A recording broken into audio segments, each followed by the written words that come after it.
Hello friends, कैसे हैं आप सब। स्वागत करते हैं आपके अपने यूट्यूब चैनल सृष्टि प्राइड में। तो फ्रेंड्स, आज की इस वीडियो में हम देखेंगे ब्रिटिश कालीन शिक्षा व्यवस्था के बारे में। तो फ्रेंड्स, ये वीडियो सभी शिक्षक भर्ती परीक्षा के साथ साथ सभी जितने भी टेट एग्ज़ाम होता है, चाहे सीटेट एग्ज़ाम होता है, इन सभी एग्ज़ाम के लिए भी ये बहुत ही महत्वपूर्ण वीडियो है। जैसे UP TET, C TET, Rajasthan TET, Bihar TET, DSSB, Navodaya, KBS, इन सभी एग्जामों के साथ साथ बीएड, BTC, MA और BA शिक्षा शास्त्र से जो करते हैं, उन सभी एग्जामों के लिए ये वीडियो बहुत ही महत्वपूर्ण वीडियो है। वीडियो को लास्ट तक देखिएगा। तो चलिए स्टार्ट करते हैं आज का ये वीडियो ब्रिटिश कालीन शिक्षा व्यवस्था को के बारे में। और सबसे पहले वीडियो स्टार्ट करने से पहले एक मोटिवेशनल लाइन, असफलता एक चुनौती है, इसे स्वीकार करो। असफलता एक चुनौती है, इसे स्वीकार करो। क्या कमी रह गई देखो और सुधार करो। जब तक सफल ना हो नींद चैन को त्यागो तुम, संघर्ष का मैदान छोड़ के मत भागो तुम। कुछ किए बिना ही जय जयकार नहीं होती, कोशिश करने वालों की कभी हार नहीं होती। तो चलिए स्टार्ट करते हैं ब्रिटिश कालीन शिक्षा व्यवस्था के बारे में। भारत में सर्वप्रथम ईसाई मिशनरियों ने मिशनरी स्कूल खोलकर भारत में आधुनिक शिक्षा का सूत्रपात किया। उसके बाद ईस्ट इंडिया कंपनी के अधिकारियों ने महारानी एलिजाबेथ के आज्ञा पत्र से तंजौर, कलकत्ता, कानपुर, मद्रास तथा बंबई में दानाश्रित विद्यालय खोला, जहां निर्धन वर्गों को निःशुल्क शिक्षा दी गई। नूरुल्ला एवं नायक के अनुसार ग्रांट को आधुनिक शिक्षा का जन्मदाता कहा जाता है। अब आइए देखते हैं आधुनिक शिक्षा के जन्मदाता Charles Grant. Madras, Calcutta Madras 1781। Warren Hasting ने कलकत्ता में मदरसा की स्थापना की 1781 ईस्वी में। बनारस संस्कृत कॉलेज 1791 ईस्वी में जोनाथन डंकन ने किया था। फोर्ट विलियम कॉलेज के 1800 ईस्वी में स्थापना लॉर्ड वेलेस्ली ने किया था। अब आइए देखते हैं 1813 के ईस्ट इंडिया कंपनी ने ब्रिटिश पार्लियामेंट में भारत पर शासन करने के लिए आज्ञा प्रस्तुत किया। इसे चार्टर्ड एक्ट 1813, जिसमें भारतीय शिक्षा के उन्नयन हेतु 1,00,000 रुपये का प्रावधान किया गया। परंतु इस आज्ञा पत्र में शिक्षा की प्रकृति, माध्यम एवं पाठ्यक्रम के संदर्भ में स्पष्ट उल्लेख नहीं किया गया। परिणाम स्वरूप यह विवाद उत्पन्न हो गया कि भारत में किस प्रकार की शिक्षा पद्धति को लागू किया जाए, वैदिक शिक्षा, मध्यकालीन शिक्षा या पाश्चात्य शिक्षा व्यवस्था, जिसे पाश्चात्य विवाद की संज्ञा दी गई। अब आइए देखते हैं मैकाले का विवरण पत्र 1835। 10 जून 1834 को लॉर्ड मैकाले गवर्नर जनरल की काउंसिल के कानूनी सदस्य के रूप में भारत आया। यह विवाद 1833 के आज्ञा पत्र चार्टर्ड एक्ट 1833 तक बना रहा। इस समस्या के समाधान हेतु बंगाल के तत्कालीन governor general lord William Bentinck ने पश्चात शिक्षाविद लॉर्ड मैकाले को भारतीय शिक्षा नीति का लोक शिक्षा समिति का अध्यक्ष नियुक्त किया, क्योंकि बेंटिंग का मानना था कि मैकाले जैसा विद्वान ही इस विवाद को समाप्त कर सकता था। लॉर्ड मैकाले ने अपनी पक्षतापूर्ण और रूढ़िवादी मानसिकता के कारण भारतीय शिक्षा को पक्षतापूर्ण वर्णन किया, जिसे लॉर्ड मैकाले का घोषणा पत्र 1835 कहा जाता है। रूढ़िवादी क्या होता है ना, जो पुराने समय से जो कहा जाता है ना, जो पहले से परंपरा चली आ रही है, उसी परंपरा को आगे बढ़ाना रूढ़िवादी विचार होता है। पक्षतापूर्ण मतलब एक ही तरफ से, एक ही पक्ष में सभी सर्वांगीण चीज़ों को ध्यान में न रखते हुए, सभी चीज़ों को ध्यान में न रखते हुए एक ही पक्ष पे अपना बात रखा जाए, उसको क्या कहा जाता है? पक्षतापूर्ण। ठीक है, तो यही लॉर्ड मैकाले क्या किया था? पक्षतापूर्ण और रूढ़िवादी मानसिकता के कारण ही ना भारतीय शिक्षा को पक्षतापूर्ण वर्णन किया, जिसे लॉर्ड मैकाले का घोषणा पत्र 1835 कहा जाता है।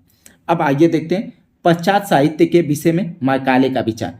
मैकाले ने भारतीय साहित्य को निम्न कोटि को मानते हुए कहा कि एक अच्छे यूरोपीय पुस्तकालय के एकमात्र अलमारी में रखी हुई पुस्तक संपूर्ण भारतीय साहित्य के बराबर है। क्या ऐसा है? ऐसा कतई नहीं है। एक कालिदास का जो पुस्तक है उन्हीं से ये नहीं तुलना कर पाएंगे, पूरे यूरोपीय पुस्तकालय के एक पुस्तकालय से तुलना नहीं की जा सकेगी, तो ये पूरे साहित्य, पूरे भारतीय साहित्य के बराबर बता रहे हैं एक अलमारी में जो पुस्तक रखी है। तो बताइए कितना अन्यायपूर्वक बात था। अब आइए देखते हैं, भारतीय साहित्य की निंदा करते हुए उसने लिखा कि यहाँ 6 फीट लंबे राजाओं का वर्णन है तथा शहद और घी के समुद्र की व्याख्या की गई है जो कि पूर्णतः निरर्थक है। तो उस समय के परिप्रेक्ष्य में बताइए, उस समय ना राजा जो 7 फीट लंबे, यहाँ जो क्या थे, लोकोक्तियाँ थी और जो मुहावरे थे, उन सब की तुलना बिना पढ़े बिना समझे उन्होंने इस चीज़ को इससे अनुमान लगा लिया कि यहाँ पे ऐसा होता था, बट यहाँ कुछ और कहा गया था जिसका वो निरर्थक अर्थ निकाल लिया। ठीक है, तो अंग्रेजी साहित्य संसार का सर्वश्रेष्ठ साहित्य है तथा इसका ज्ञान विज्ञान अपार है। ये किसका विचार है?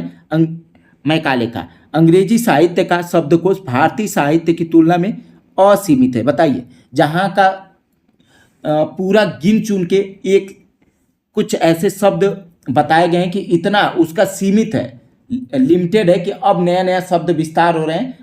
उसमें क्या होता है, अभी देखिए एक चीज़ उदाहरण के तौर पे बताए, हिंदी भाषा में चाचा चाचा मौसा फूफा सभी रिश्तों के बारे में बताया गया, मामा, मगर अंग्रेजी में सभी को एक ही वर्ड से उच्चारित किया जाता है, अंकल। बताइए ये भारतीय शब्दकोश ज़्यादा है या अंग्रेजी शब्दकोश ज़्यादा है? अगर अंग्रेजी में शब्दकोश ज़्यादा रहते तो सबको एक ही शब्द से उच्चारित किया जाता, अंकल से।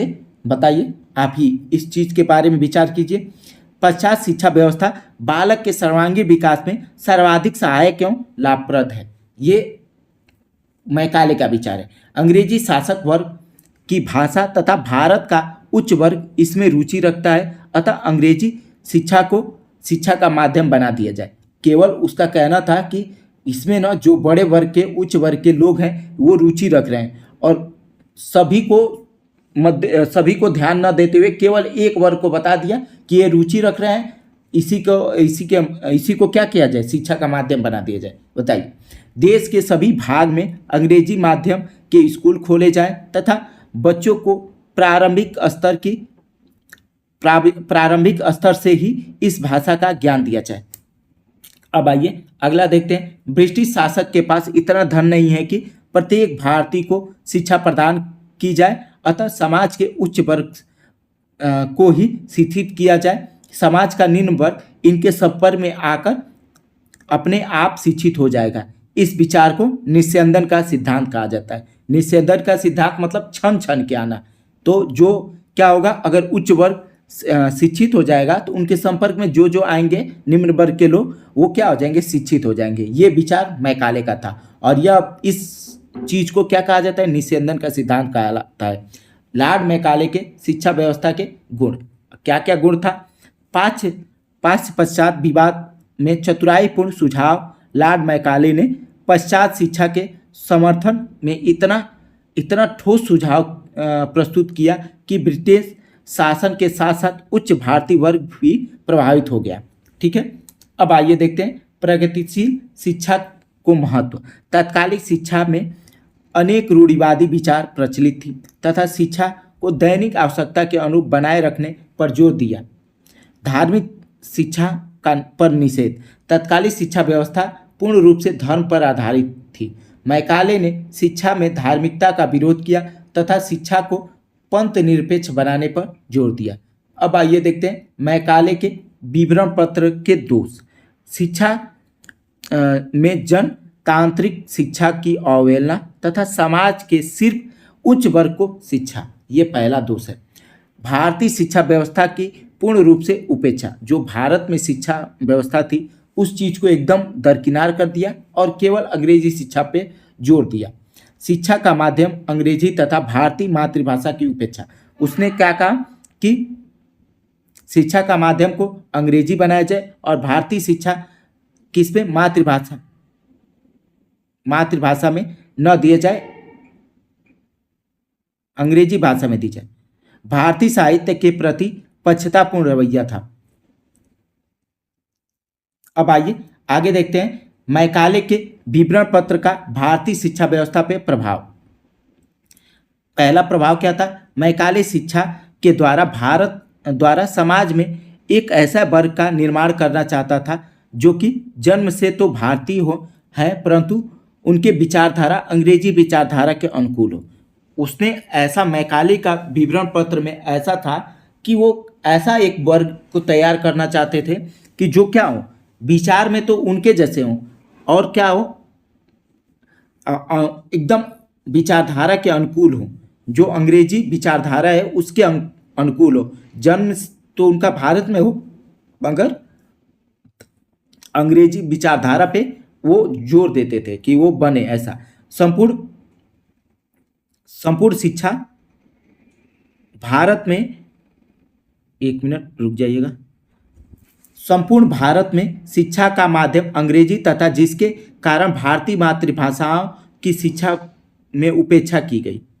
भारतीय दर्शन साहित्य की अवहेलना के कारण भारतीय बच्चे ने गौरवपूर्ण वैदिक इतिहास से दूर हो गए। तो फ्रेंड्स, वीडियो कैसे लगा, वीडियो की क्वालिटी कैसी लगी, स्पेशली मेरी मेहनत कैसी लगी? अगर अच्छी लगी हो तो वीडियो को लाइक, चैनल को सब्सक्राइब और अपने दोस्त मित्र या सगे संबंधी को भी वीडियो को शेयर करिए ताकि वो भी इस वीडियो का लाभ ले सके और अपनी तैयारी को बेहतर से बेहतर बना सके। तो मिलते हैं कल की वीडियो में एक नई टॉपिक के साथ। आज आपसे लेते हैं विदा। धन्यवाद।